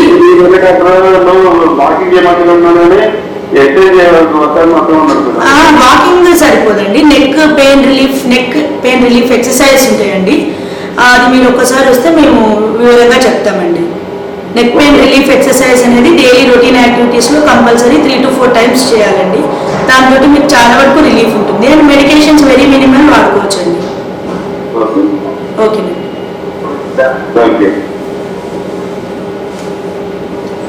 మ్యామ్, చిన్నపిల్లల్లో ఎక్కువగా లెర్నింగ్ ఇష్యూస్ చూస్తాం కదా, దీనివల్ల ఏమన్నా బ్రెయిన్ ప్రాబ్లం వల్ల ఏమన్నా ఈ లెర్నింగ్ ఇష్యూస్ అనేవి వస్తుంటాయా, లేకపోతే యాక్చువల్లీ ఏంటంటే చిన్నపిల్లలు మనకు పుట్టుకతోటి ఏమైనా పెరినేటల్ ఏమైనా ట్రామా అయినా కానీ ఇంజరీ అయినా కానీ మనకు డిఫెక్ట్ ఉంటే వాళ్ళలో ఎక్కువ శాతం చూస్తుంటాము. లేదంటే ఏమి డెవలప్మెంటల్ డిఫెక్ట్స్ ఏమి ఉండవు మనకు, అయినా కానీ వాళ్ళకు స్పీచ్ డిలే కావడం కానీ అండ్ ఎర్లీ స్కూల్ అవర్స్లో కష్టపడుతుంటారు. వాళ్ళకు active, even they are active, they won't cope up with the studies. So memory disturbances కానీ అట్లాంటివి ఉంటాయి. ఇవన్నీ ఏంటంటే లెర్నింగ్ డిఫికల్టీస్ ఏంటంటే మనకు ఇప్పుడు జెనెటిక్కే కాకుండా ఫెమిలియర్ కదండి. అవి ఏంటంటే మనకు కొంచెం చిన్నపిల్లలకు లెర్నింగ్ డిఫికల్టీస్ ఏమున్నాయి. కొందరికి ఏంటంటే actually they know the spelling but they can't write it exactly. So వాళ్ళకి ఏంటంటే రిపీటేటివ్ హ్యాబిట్స్ నేర్పించడము, మల్టిపుల్ సేమ్ టైప్ ఆఫ్ థాట్ని, అంటే ఇప్పుడు మనకి ఇచ్చే ప్రాబ్లమ్ని డిఫరెంట్ పిక్చరేటివ్ మోడల్గా ఒకటి అండ్ ఇన్నోవేటివ్ మోడల్గా వాళ్ళకు అట్లా ఎడ్యుకేట్ చేసామనుకోండి, వాళ్ళకు బాగా గుర్తుంటుంది. బికాజ్ ఏంటంటే బ్రెయిన్లో సర్క్యూట్ అవుతుంటుంది. Not only listening and seeing ఒకటి అండ్ ఇన్నోవేటివ్ వర్క్స్ చేసామనుకోండి, అట్లా వాళ్ళకు ఫాస్ట్గా గ్రాస్ప్ చేసుకుంటారు. సో ఏంటంటే learning should be not only one sided, board మీద రాయడము రాసుకోవడము ఇట్లా ఉంటే ఏంటంటే పిల్లలలో డెఫినెట్లీ లెర్నింగ్ ప్రాబ్లమ్స్ వస్తాయండి. ఎక్కువ శాతం యాక్చువల్లీ ఏంటంటే మనకు బ్రెయిన్ నార్మల్గా ఉంటుంది, ఓన్లీ టాస్క్ ద్వారా వాళ్ళు లెర్నింగ్ మంచిగా చదువుకుంటే అట్లా డిఫరెంట్గా అది ఇన్నోవేటివ్ ఐడియాస్ నుంచి పెడతారు. హలో చెప్పండి. నమస్తే అండి, నేను డాక్టర్ నీరజ్ న్యూరో ఫిజిషియన్ అండి. చెప్పండి. Yeah, good evening madam. అంటే కావాలంటే మా ఫ్రెండ్ వాళ్ళ సిస్టర్కి ఒక 6 నెలల నుంచి నడుము వస్తుంది మేడం. అయితే మనం ఎంఆర్ఐ ఇల్ఎస్పై చేయించారు. చేపిస్తే అక్కడ దగ్గరలో ఉన్న న్యూరో డాక్టర్ చూపిస్తే అది ఎంట్రీ వెళ్ళిపోయి మధ్యలో నడుము కంప్రెస్ అవుతుంది, అది సర్జరీ చేయాలని చెప్పారు మేడం. అయితే మనం మళ్ళీ ఏమంటున్నారంటే సర్జరీ కూడా 100% గ్యారెంటీ ఇవ్వలేము, మళ్ళీ కూడా ప్రాబ్లం రావచ్చు అని అంటున్నారు. దానికి పర్మనెంట్ సొల్యూషన్ ఏమంటున్నారు మేడం? అంటే యాక్చువల్లీ ఏంటంటే మనకి ఇప్పుడు L4 L5 దగ్గర డిస్క్ ముందుకు వెళ్తుందండి. వెళ్ళేసి మనకి ఏంటంటే లంబార్ కెనాల్లో ఇప్పుడు రూట్స్ ఉంటాయి కదండి, లంబార్ కెనాల్లో స్పేస్ తగ్గిపోతుంటుంది. సో మనకు లంబార్ కెనాల్ స్పేస్ ఎంతవరకు తగ్గిందనే దాన్ని బట్టి మనం సర్జరీకి వెళ్ళాలా లేదా అనేది డిసైడ్ చేసుకోవాలండి. మెడిసిన్ వాడాలని చెప్పి ఒక 6 months నుంచి మెడిసిన్ వాడుతుంది.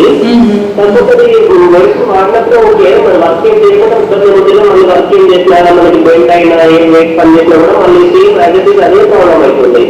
అదేనండి, తనకు కొంచెం సివియర్గానే డిస్క్ బల్జెస్ ఉండొచ్చండి. డిఫ్యూజ్ డిస్క్ బల్జ్ ఉండి కెనాల్ స్టీనోసిస్ ఉంటే మనకు బయటకు వచ్చే రూట్ ప్రెస్ అవుతుంటుందండి. సో ఏంటంటే దీనికి చిన్న ఆపరేషన్ అండి. లామినెక్టమీ అనేది ఏంటంటే మనకు జస్ట్ అక్కడ స్పేస్ ఇంక్రీజ్ చేస్తారు, లామినా అనేది రిమూవ్ చేస్తారు. అండ్ ఇప్పుడు మీకు S1 రూట్ నుంచి అంటే కాలు వెనుక భాగంలో మీకు తిమ్మిరి అవి వస్తుంటాయి, అవన్నీ కూడా కంప్లీట్ రిలీఫ్ అయితే వస్తుందండి లామినెక్టమీ తోటి. మళ్ళీ ఫ్యూచర్లో రికరెన్స్ వస్తుందా అంటే ఇప్పుడు L4 L5 మనకు సర్జరీ చేసినాం అనుకోండి, అట్లనే బెండ్ అయ్యి వర్క్ అంటే ఇప్పుడు ఏంటంటే తనకు ఒకసారి చూడాలండి వైటమిన్ డి ఏమైనా డెఫిషియన్సీ ఉందా, అంటే హిస్టెక్టమీ ఏమైనా అయిందా, హార్మోన్స్ డెఫిషియన్సీ ఉందా, ఆస్టియోపోరోసిస్ ఏమన్నా ఉందా.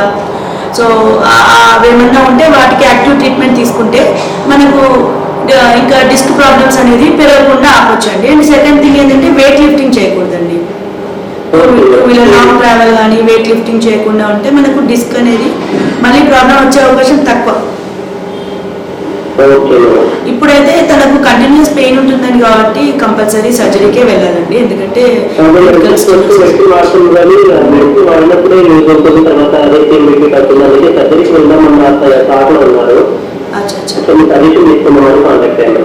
అదేనండి. యాక్చువల్గా క్రిటికల్ నారోయింగ్ ఉండి డిస్క్ టేర్ అయి ఉంటే కంటిన్యూస్ పెయిన్ వస్తుందండి. సో మనకు కంటిన్యూస్ పెయిన్ వస్తుంది అన్నప్పుడు కంపల్సరీ చేయించుకోవాలండి. ఓకేనండి, ఓకేనా. బ్రేక్ మ్యామ్, ఈ ఆల్కహాల్ స్ట్రోక్ దీనికి అసలు సంబంధం ఏముంటుంది? అసలు వాళ్ళకి ఎలాంటి స్ట్రోక్స్ వచ్చే అవకాశాలు ఉంటాయి మ్యామ్? చాలా మంచి ప్రశ్న అడిగారండి. యాక్చువల్లీ ఇప్పుడు మేము రీసెంట్గా కూడా పాస్ట్ 1.5 months నుంచి ఎక్కువ శాతం స్ట్రోక్ పేషెంట్స్లో బింజ్ డ్రింకింగ్ అని క్రానిక్ ఆల్కహాలిజం ఉన్న వాళ్ళ దాంట్లోనే ఎక్కువ చూస్తున్నామండి స్ట్రోక్స్. ప్రజెంట్ సిచ్యువేషన్ ఏంటంటే ఇప్పుడు ఆల్కహాలిక్స్లో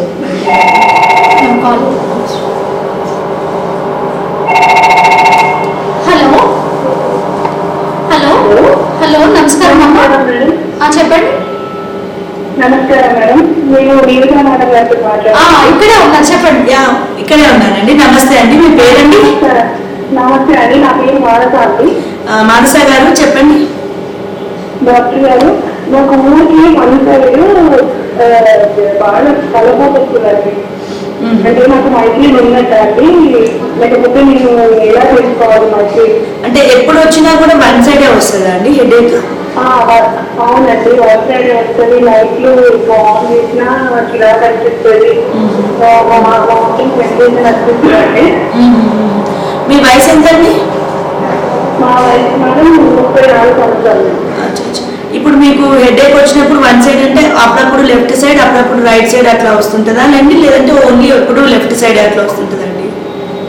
ఎప్పుడు అట్లా వస్తున్నాను, ఒకసారి కుడి సైడ్ వస్తుంది, ఒకసారి ఎడమ సైడ్ వస్తుంది. ఓకేనండి. అంటే లైట్స్ చూడడం రాదు, ప్లస్ వామిటింగ్స్ అవుతాయా అండి? వామిటింగ్ సెన్సేషన్ అవుతుంది మేడం. ఓకేనండి, ఓకే. అంటే యాక్చువల్గా మీకు ఒక 1 monthకి ఎన్ని అటాక్స్ వస్తాయండి? అంటే ఒక 2-3 times అలా వస్తున్నా. ఓకే, మీది ప్రాపబుల్ మైగ్రేన్ అంటారండి. ప్రాపబుల్ అంటే మైగ్రేన్ ఉండే లక్షణాలు ఎక్కువ ఉన్నాయండి. జనరల్లీ ఏంటంటే మనకు మైగ్రేన్లో కూడా ఎక్కువ ఫీమేల్స్లో కామన్, అండ్ వన్ సైడే వస్తుంది.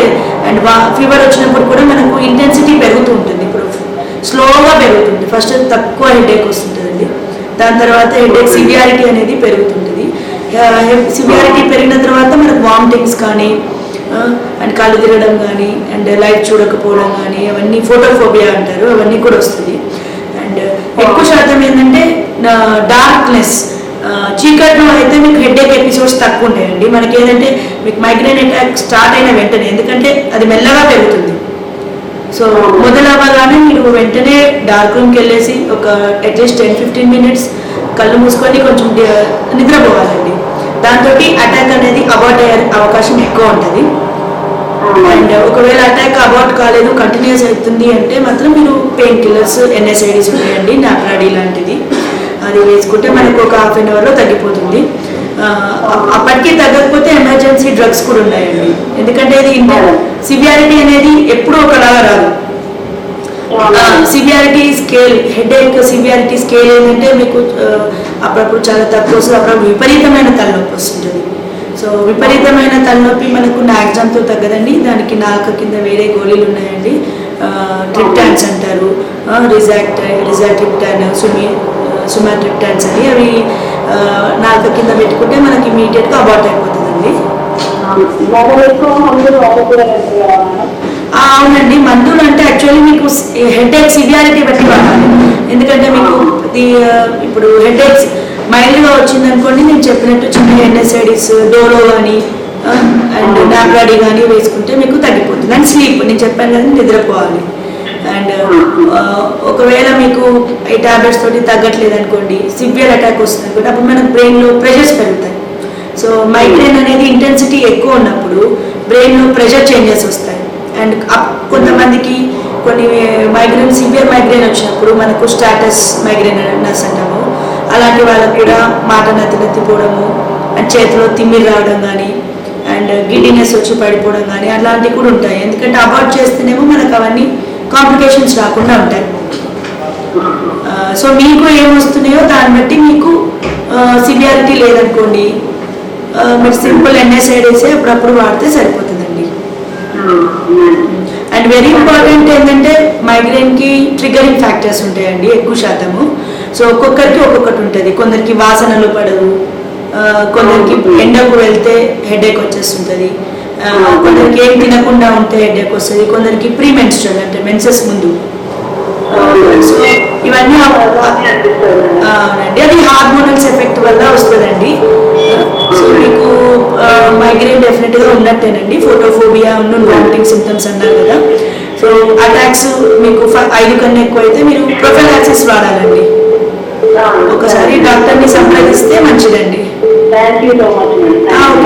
ఓకేనండి, సరేనండి, మంచిది. మన ఇందాక మాట్లాడుకున్నాను కదా, ఆల్కహాల్ తాగే వాళ్ళకి ఎక్కువగా ఏం స్ట్రోక్స్ వచ్చారు అసలు?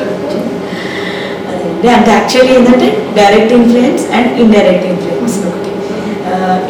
ఇండైరెక్ట్ ఇన్ఫ్లుయెన్స్ అంటే ఇప్పుడు మనకు ఆల్కహాల్ తీసుకొని అన్స్టెబిలిటీ ఉండి తెలియకుండా రోడ్ యాక్సిడెంట్స్ వెరీ కామన్ కదండి. వీకెండ్స్ వచ్చిందంటే ఆల్కహాల్ అండ్ రోడ్ యాక్సిడెంట్స్ అవుతుంటాయి. సో రోడ్ యాక్సిడెంట్స్ కూడా మనకి హెడ్ ట్రామా అవుతుంది. హెడ్ ట్రామా అయినప్పుడు మనకు బ్రెయిన్లో బ్లీడ్ అయ్యే అవకాశం ఉంటుంది. అండ్ బ్లీడ్ అయినప్పుడు మనకి ఏంటంటే పోస్ట్ ఆర్టీఏ అంటే బ్రెయిన్ బ్లీడ్ అయిన తర్వాత లోపల కండ్యూషన్ అనేది ఉంటుంది. దాంట్లో presence next yeah. Hello hello hello, నమస్కారం అండి, మీ పేరు? నా పేరు ప్రవీణ్ మేడం. చెప్పండి ప్రవీణ్ గారు. మేడం మా మదర్ పుట్టిన నేను మేడం మాట్లాడు. ప్రవీణ్ గారు నేను ఉన్నానండి, చెప్పండి ప్రవీణ్ గారు. మేడం మా మదర్ ఒక 10 years బ్యాక్ L4 సర్జరీ అయింది మేడం.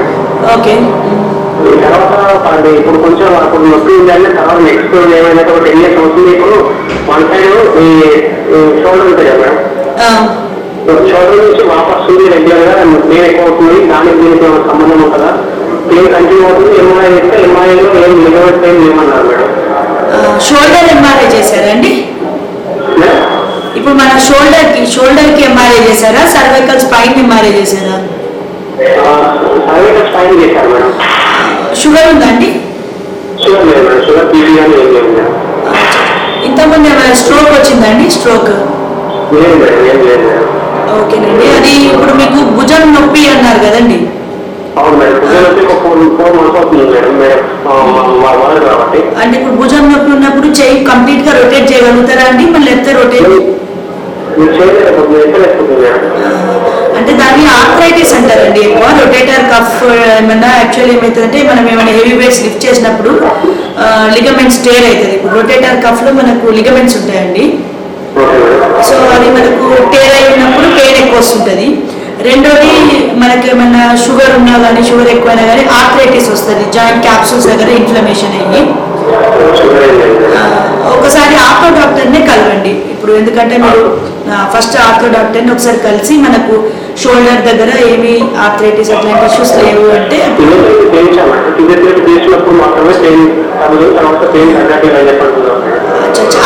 యాక్చువల్లీ అంటే ఇప్పుడు మనకు ఏంటంటే చేయి నొప్పి అంటే చాలా కారణాలు ఉంటాయండి. మనకి ఇప్పుడు రైట్ ఆర్మ్ పెయిన్ అనుకోండి, షోల్డర్ పెయిన్ అనుకోండి, షోల్డర్ ఇక్కడ నుంచి మనకు షోల్డర్ నుంచి కంప్లీట్ ఇక్కడ చేయి వరకు నొప్పి వస్తుంది అంటే ఇది ఎక్కువ C5 రూట్. అది కాకుండా ఎగ్జాక్ట్లీ జాయింట్ లో పెయిన్ అనుకోండి, జాయింట్లో పెయిన్ అయితే మనకు జాయింట్ సంబంధించిన ప్రాబ్లమ్స్ వల్ల వస్తాయండి. ఒకసారి పేషెంట్ని తీసుకొస్తే మనం ఎగ్జామిన్ చేస్తే తెలుస్తుందండి కరెక్ట్గా ఏం ప్రాబ్లం, న్యూరో ప్రాబ్లమా ఆర్థో ప్రాబ్లమా అనేది. చెప్పండి. Okay madam. డిస్టర్బెన్స్ వస్తుంది.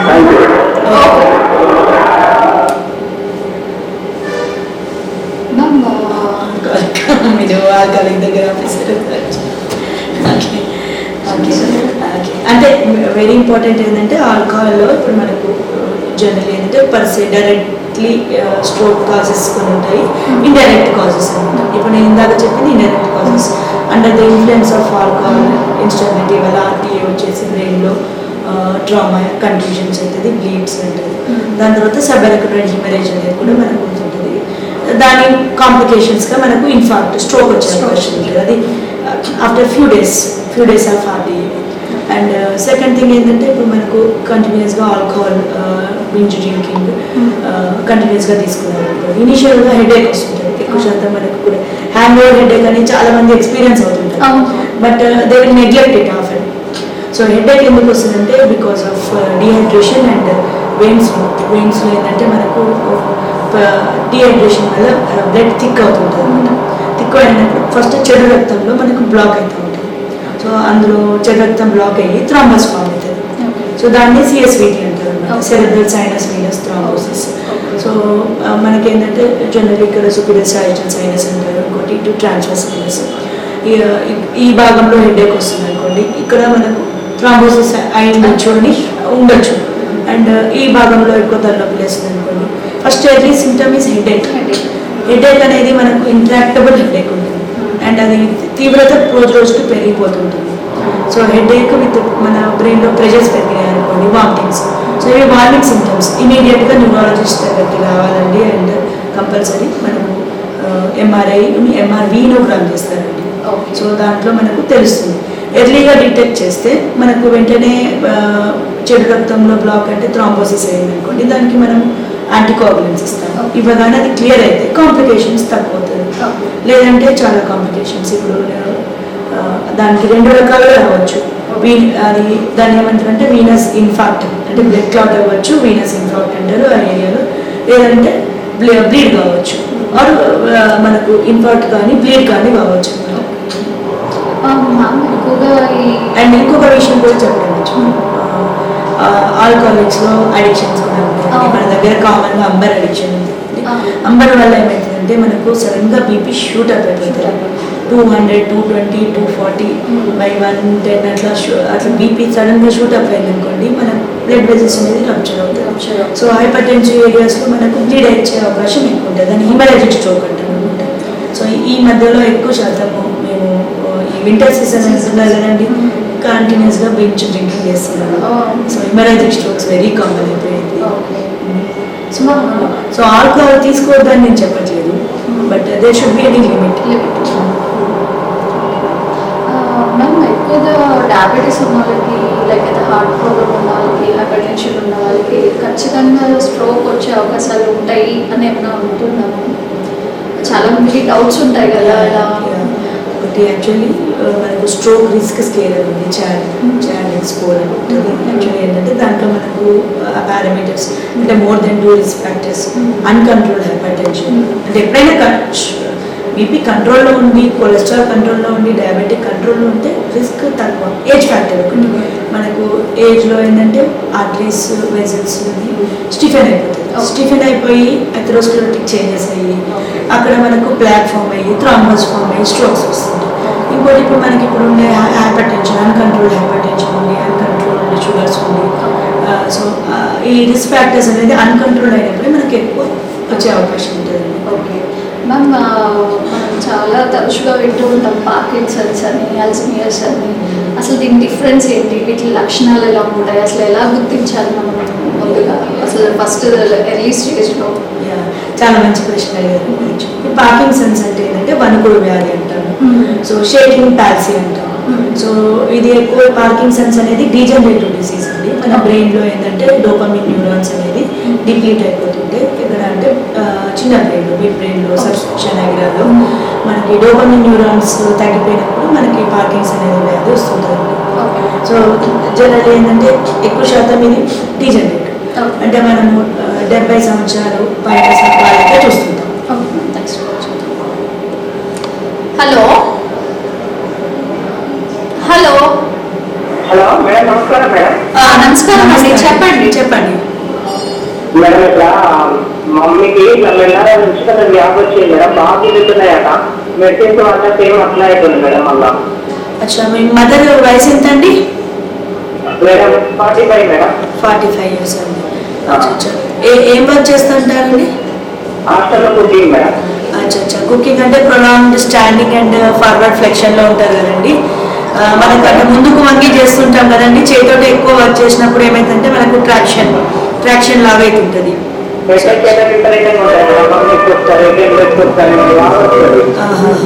హెడేక్ అంటే ఏమన్నా రక్తహీనత ఉందా అండి? రక్తహీనత, హిమోగ్లోబిన్ ఏమన్నా తక్కువ ఉందండి? ఒకసారి పెట్టి వేపించినప్పుడు కొంచెం తక్కువ ఉన్నాయి మేడం, తర్వాత కవర్ అయింది అన్నారు, మన తగ్గిపోయింది, మన స్టార్ట్ అవుతుంది మధ్యలో.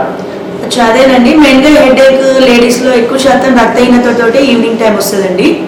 అలాంటిది ఏమన్నా ఉంటే మనం అది కరెక్ట్ చేసుకోవాలి. సెకండ్ థింగ్, ఏదైనా బ్లడ్ లాస్ ఏమన్నా ఎక్కువైనా కానీ దానికి మనము లేడీస్ డాక్టర్ని కలవాలండి. ఇప్పుడు యాక్చువల్లీ ఏంటంటే తన వర్క్ ప్రొఫెషన్ వల్ల కూడా మనకు స్పాండలోసిస్ వస్తుంటుంది. ఇప్పుడు ఎక్కువ ఫార్వర్డ్ ఫ్లెక్షన్ ఉండి వెజిటబుల్స్ కట్ చేస్తుంటారు కదండి, సో దానివల్ల వస్తుంది. కొంచెం ఏంటంటే డిఫరెంట్ టైప్స్ ఆఫ్ ఇప్పుడు మనకు డిఫరెంట్గా దొరికినాయి కదండి మెషిన్, అంటే వెజిటబుల్స్ కట్ చేసే వాటికి డిఫరెంట్గా యూజ్ చేసుకుంటే మెషిన్స్ తోటి అలాంటి కొంచెం ఫార్వర్డ్ ఫ్లెక్షన్ అవాయిడ్ చేసి పిండి పిసుకోవడానికి కూడా మనకి ఇప్పుడు దొరుకుతుంది కదండి, అట్లాంటివి యూజ్ చేస్తే మనకు వర్క్ స్ట్రెయిన్ తక్కువ పడుతుంది.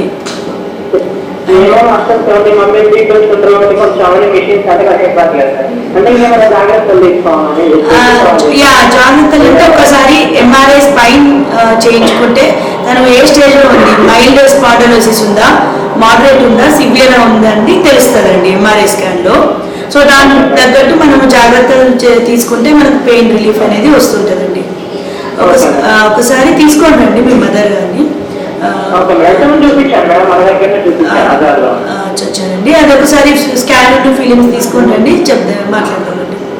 ఓకే అండి, థ్యాంక్ యూ.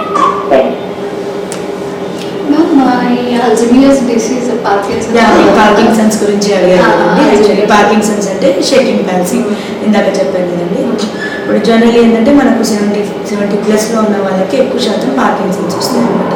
కానీ ఇప్పుడు ఏంటంటే because of adulteration and exposure, so pesticide exposure అయింది, అండ్ మనకు అండ్ కొన్ని ఆక్యుపేషన్స్ వల్ల కూడా మనకు బ్రెయిన్స్ అనేది న్యూరాన్స్ తొందరగా డీజనరేట్ అయిపోతుంది.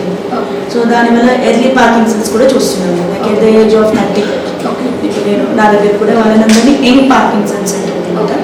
సో అరౌండ్ 30 to 33 ఏజ్లో కూడా పార్కిన్సన్స్ ఎక్కువ శాతం ఏంటంటే పార్కిన్సన్స్లో మెయిన్గా షేకింగ్ అనమాట, మన చేతులు వణకడం కానీ, అండ్ సెకండ్ థింగ్ స్లో అవ్వడం. సో యాక్టివిటీస్ నడవడం కానీ స్లో అవ్వడము, అండ్ మాట్లాడడం కూడా స్లో అవ్వడము, డైలీ యాక్టివిటీస్లో కూడా స్లోనెస్ అవ్వడం ఒకటి. అండ్ ఇంకొకటి ఏంటంటే మనకు frequent falls. So frequent falls అనేది మనకు లేట్ స్టేజ్ ఆఫ్ పార్కిన్సన్స్లో వస్తుంది. ఎర్లీ స్టేజ్లో ఎక్కువ మనకి ఏంటంటే స్లోనెస్, దాన్ని బ్రెడికైనెస్ అంటారు. ఇంకొకటి స్టిఫ్నెస్, దాన్ని రిజిడిటీ అంటారు. సో బ్రెడికైనెసియా, రిజిడిటీ, ట్రెమర్స్, ఈ 3 సింప్టమ్స్ మనకు ఫస్ట్ ఎర్లీ పార్కిన్సన్స్లలో వస్తుంది. వీటికి మనకు మెడికేషన్స్ ఉంటాయి. సో ఆ మెడికేషన్స్ ఎట్లా అంటే symptomatic, there is no permanent cure for Parkinson's, but prevention is there. ఇప్పుడు ప్రివెన్షన్ ఏంటంటే మనకు మెయిన్గా డోపమిన్ న్యూరాన్స్ పోతుంది. So they are happy neurons. మనకు స్ట్రెస్ మీద very important factor. So we should always be happy, so that will have more dopamine, engage in social activities, so will get more dopamine, and always be happy, and don't be alone, and adequate sleep. మనకు నిద్రపోయినాం అనుకోండి మళ్ళీ రీప్లెనిష్ అయిపోతుంది, మనకు daily activities తర్వాత dopamine కూడా రీప్లెనిష్ అయిపోతుంది. So ఇవన్నీ మనం చేసుకుంటే, అండ్ సెకండ్ థింగ్ ఏంటంటే always be physically active, mentally active, and do therapies, mental activities కూడా. సో హౌస్ హోల్డ్ చోర్స్ అది కూడా ఇంపార్టెంట్. ఇప్పుడు ఏంటంటే ఫీమేల్స్ అందరూ కోడలు రాగానే అతను వర్క్ చేయడం మానేస్తారు. And they will be suffering, dementia వస్తుంటుంది, పార్కిన్సన్స్ వస్తుంటుంది, నడుము నొప్పి వస్తుంది, కూర్చొని ఉంటారు కదా. సో వాళ్ళు కూడా they have to do house hold chores at any stage of point. So అప్పుడే యాక్టివ్ ఉంటారు. వాళ్ళ వీలనేది చెప్పాలి. ఓకే. ఈ అల్జీమర్స్ డిసీజ్, అల్జీమర్స్ అంటే యాక్చువల్లీ డిమెన్షియా ఉంటుంది. Main problem is dementia. 80+ ఉన్న వాళ్ళకి వస్తుంది. వాళ్ళకి ఏంటంటే అల్జీమర్స్ అనేది ఫ్యామిలీ ఇష్యూ. జనరల్లీ వాళ్ళ తాత వాళ్ళకు ఫ్యామిలీ ఇష్యూ ఉంటే కొంచెం నెగ్లెక్ట్.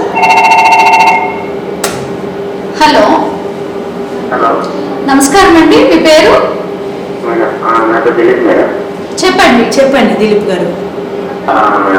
నీరజ్ చేసిన మేడం. అవునండి, నేను డాక్టర్ నీరజ్ అండి, న్యూరో ఫిజిషియన్.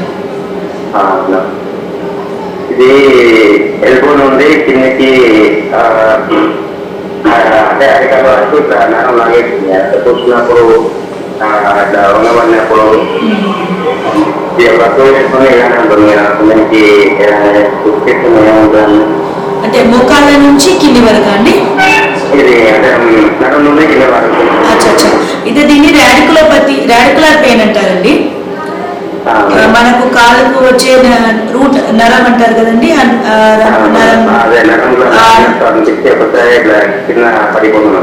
అచ్చా షాక్ లాగా వస్తుందా అండి మీకు అప్పుడప్పుడు?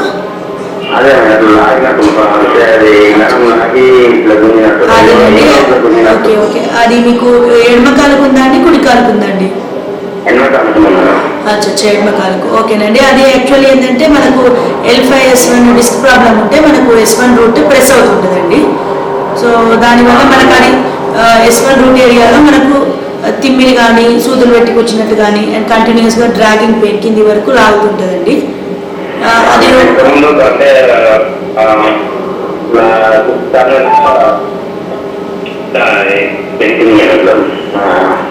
అంటే కాలు క్రాస్ అయ్యి పడ్డారా అండి?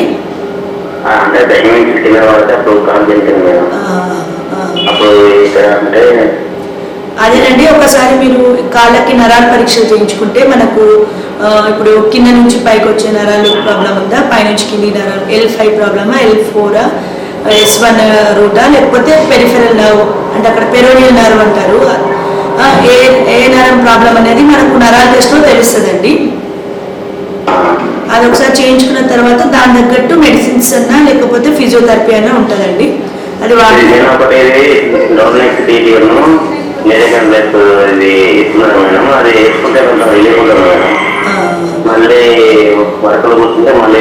అదేనండి. మీరు ముందుకు ఫార్వర్డ్ ఫ్లెక్షన్ లో కూర్చోద్దండి. సెకండ్ థింగ్ క్రాస్ లెగ్ పెట్టుకొని కూర్చోద్దండి. కాళ్ళు లోపలికి కంప్లీట్ గా మలుచుకొని కూర్చోద్దండి. ఎవ్రీ 20 minutes మీ పొజిషన్ చేంజ్ చేసుకోవాలండి. ఎందుకంటే ప్రెషర్ పాలసీస్ కాకుండా చూసుకోవాలి. అండ్ సెకండ్ థింగ్ ఏమైనా టాక్సిన్స్ నరాలకు ఉండే ఇప్పుడు మనకు టాక్సిన్స్ ఆల్కహాల్ కానీ అంబర్ కానీ హై షుగర్స్ కానీ ఏమైనా ఉన్నాయనుకోండి, అవన్నీ కూడా కంట్రోల్ చేసుకోవాలండి. ఓకేనండి. మీరు ఒకసారి కాలుకి నరాల పరీక్ష చేయించుకుంటే మనకు తెలుస్తుందండి ఏం ప్రాబ్లం ఉందని. దాని తగ్గట్టు జాగ్రత్తలు తీసుకోవచ్చండి. ఓకేనండి. ఆల్జీమర్స్ డిసీజ్ అండి, అది కూడా పార్కిన్సన్స్ లాగా డీజనరేటివ్ డిసీజ్ అండి. ఇందులో ఏంటంటే మనకు ఫస్ట్ మెమరీ డిస్టర్బెన్సెస్ వస్తుంది. ఎక్కువ శాతం ఏంటంటే ఫస్ట్ మర్చిపోతుంటాం, పేరు మర్చిపోతుంటాం. వెరీ కామన్గా సడన్గా ఎవరైనా చూడగానే వాళ్ళకి తెలిసిన అనిపిస్తుంది, వాళ్ళ పేరు టక్కుని రాదనమాట. ఫస్ట్ అది ఎనామియా అంటారు, అంటే నేమ్స్ మర్చిపోతుంటారు. సో అది ఎర్లీ ఆల్జీమర్స్ డిమెన్షియా లక్షణం అనమాట. సెకండ్ థింగ్ మనకు డైలీ రొటీన్ చేసేది కార్ కీస్ మర్చిపోతుంటాము, ఎక్కడో పెడుతుంటాము, మన పర్సనల్ ఐటమ్స్ అన్ని మిస్ చేస్తుంటాము, బ్రషింగ్ కానీ డ్రెస్సెస్ కానీ వెతుకుతుంటాము, ఫ్రీక్వెంట్గా సెర్చ్ చేస్తూ ఉంటాము ఎక్కడ పెట్టాము అని రిపీటెడ్గా. అండ్ బయటకు వెళ్దాం అనుకుంటాము, కానీ బయటకు వెళ్ళిన తర్వాత మనకు ఇప్పుడు షాప్లో చేంజ్ కంప్లీట్గా ఇవ్వకుండా మనీ ఇచ్చేసి వచ్చేస్తాం, మన ఐటమ్స్ తీసుకోకుండా. సో ఇవన్నీ ఏంటంటే మెమరీ డిస్టర్బెన్సెస్ ఉంటాయి. ఇవన్నీ మనకు ఉన్నట్టయితే మనకు న్యూరాలజిస్ట్ని కన్సల్ట్ కావాలండి. ఏంటంటే warning symptoms, so memory problems ఉన్నాయన్నట్టు. ఎందుకంటే ఎర్లీగా ఐడెంటిఫై చేసుకుంటే మనకు ప్రోగ్రెస్ కాకుండా ఆపవచ్చు, అంటే అట్లీస్ట్ కొంచెం వరకు ప్రోగ్రెస్ రిటార్డ్ చేయొచ్చు అండి. ఓకే మా మీ బ్రెయిన్ హెల్త్కి అసలు మంచి ఫుడ్ అసలు ఏం తీసుకోవాలి? మంచి ప్రశ్న అడిగారండి. Actually okay. అంటే జనరల్లీ బ్రెయిన్ హెల్త్ ఈజ్, నేను మొదలు కూడా చెప్పాను కదండి, అడిక్వేట్ స్లీప్. అంటే బ్రెయిన్ ఏంటంటే it has good power of replenishing neuro transmitters. And even ఏదైనా ట్రామా అయినా కూడా న్యూరో ప్లాస్టిసిటీ అనేది ఇచ్చారు వాడు, సో దట్ బ్రెయిన్ మళ్ళీ రికవర్ అవుతుంటుంది. అంటే ఇప్పుడు మనకు ఏమైనా సపోజ్ చిన్నప్పుడే రైట్ హ్యాండ్ స్ట్రోక్ వచ్చింది అనుకోండి, వాళ్ళు రాసేవాళ్ళు లెఫ్ట్ హ్యాండ్ తోటి కూడా they can practice and other brain will take over that function. So neural ఇంకొకటి బ్రెయిన్కి కూడా మనకు బ్లడ్ సప్లై ఉంటుంది కదండి, సో అది కూడా మనకు వెనకాల brain and anterior posterior circulation మనకు సర్కిల్ ఆఫ్ వీల్స్ ద్వారా వెళ్తుంది. సో ఒకటి బ్లాక్ అయినా ఇంకో సైడ్ నుంచి కూడా సర్క్యులేషన్ వచ్చేసి రిపేర్ చేస్తుంది. సో ఫస్ట్ థింగ్ ఏంటంటే brain it self will try to recover and replenish and maintain good health. మంచి ఫుడ్ అండ్ ఫుడ్ కూడా ఇంపార్టెంట్ అండి. ఫుడ్ ఏంటంటే మనకు గ్రోయింగ్ స్టేజ్లో చిన్న పిల్లలలో మనకి ఎక్కువ శాతం ఏంటంటే గుడ్ ఫ్యాట్ ఇవ్వాలి. అంటే గుడ్ ఫ్యాట్ అంటే వెన్న, నెయ్యి అండ్ పాలతో చేసినవి మనకు, అండ్ పన్నీరు, అండ్ తర్వాత నట్స్లో ఏంటంటే బాదాం కానీ జీడిపప్పు కానీ, అంటే జీడిపప్పు చిన్నపిల్లలకు మంచిది, పెద్దవాళ్ళకి మళ్ళీ again it will have cholesterol, but చిన్నపిల్లలకు మాత్రం చాలా మంచిది. బాదాం కానీ అండ్ వాల్నట్స్, అంజీరు, డ్రై ఫ్రూట్స్ కానీ, అండ్ ఈవెన్ కోకోనట్, పచ్చి కొబ్బరి, మనము లేత కొబ్బరి అయినా ఎండు కొబ్బరి అయినా కానీ equal effect and it is very good cholesterol కూడా. అండ్ ఏ రూపంలో అయినా మనం అవి తీసుకుంటాం. ఇంకోటి గుమ్మడి గింజలు అంటారు, పుచ్చకాయ గింజలు అంటారు. సో ఇవన్నీ ఏంటంటే మనకు మెమరీ బూస్టప్ చేస్తుంది. అండ్ ఈవెన్ గుమ్మడికాయ ఎటువంటి రూపంలో అయినా కానీ, ఈవెన్ బూడిది గుమ్మడికాయ యాష్ లీఫ్ అంటాం కదా, అది కూడా మనకు బ్రెయిన్కి చాలా మంచిది. అండ్ ఈవెన్ రెడ్ కలర్ ఉండే గుమ్మడికాయ అంటారు కదండి, అది కూడా గుమ్మడి చారు కానీ గుమ్మడి పులుసు కానీ, సో మనకు మెమరీ బూస్టప్ చేస్తుంది. అండ్ కర్డ్, ఈవెన్ యోగర్ట్ అంటారు కదా, that also good thing. So good fat very important, ఎందుకంటే బ్రెయిన్ ఎక్కువ ఫ్యాట్ యూటిలైజ్ చేసుకుంటుంది. మన స్కెల్టల్ మజిల్స్ ఏమో ఎక్కువ గ్లూకోజ్ యూజ్ చేసుకుంటుంది అండ్ బ్రెయిన్ ఏంటంటే మంచి ఫ్యాట్ యూటిలైజ్ చేసుకుంటుంది. సో మనం ఎప్పుడైనా మంచి ఫ్యాట్ ఇవ్వాలి అండ్ రెస్ట్ ఇవ్వాలి బ్రెయిన్కి మళ్ళీ రీప్లెనిష్ చేయడానికి, అప్పుడు హెల్తీగా ఉంటాం. అండ్ అడిక్వేట్ ఎక్సర్సైజ్ కూడా, ఫిజికల్లీ యాక్టివ్. ఈరోజు చాలా విషయాలు తెలుసుకున్నాం మ్యామ్. మీ విలువైన సమయాన్ని మాకు ఇచ్చినందుకు చాలా ధన్యవాదాలు. Thank you.